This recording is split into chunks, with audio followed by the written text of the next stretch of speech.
eksena sa downtown Vancouver ngayon Huwebes, rally ng British Columbia Nurses Union o BCNU sa pagtatapos ng annual convention nila kung saan tema ang pinagsamang lakas ng unyon para manawagan sa pangunahing kailangan ng mga nurse sa probinsya ngayon. We are calling out and calling on the health authorities to ensure that the conditions of work are as such that nurses that come here, nurses that are already in the system will stay. Safety, mental health at mas maayos na pensyon ang ilan lamang sa mga issue na pinag-usapan ng unyon sa convention. At sa rally na ito, idiniin ng mga nurse ang kahalagahan ng ligtas na work environment mula sa gobyerno at sa kanilang mga employer. Sa ngayon, ang pinakamahirap yung shortage ng workers. So always we are shortage of staff. Sa isang BCNU survey na ginawa kamakailan, lumabas na nasa 80% ng mga nurse ang nakakaranas ng verbal o emotional abuse kada buwan.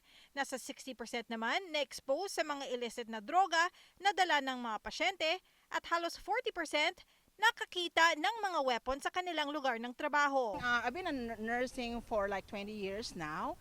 So marami talagang mga pagbabago na ngayon. Mga pasyente namin ngayon ay kaiba noong una. There's a lot na may mga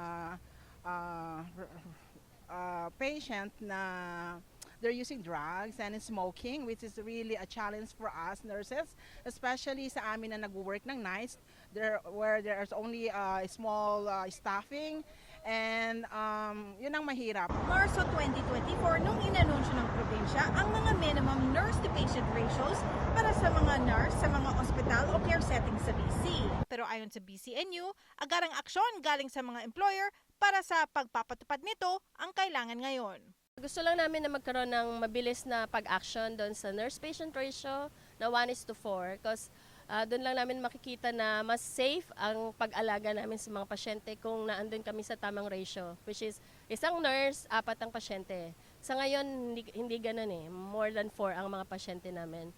And hindi kami nakakapagbigay ng tamang pag-aalaga at saka, yung mga intervention sa patient kung mas marami ang pasyente namin. Teresa Pereira, Omni News, Vancouver.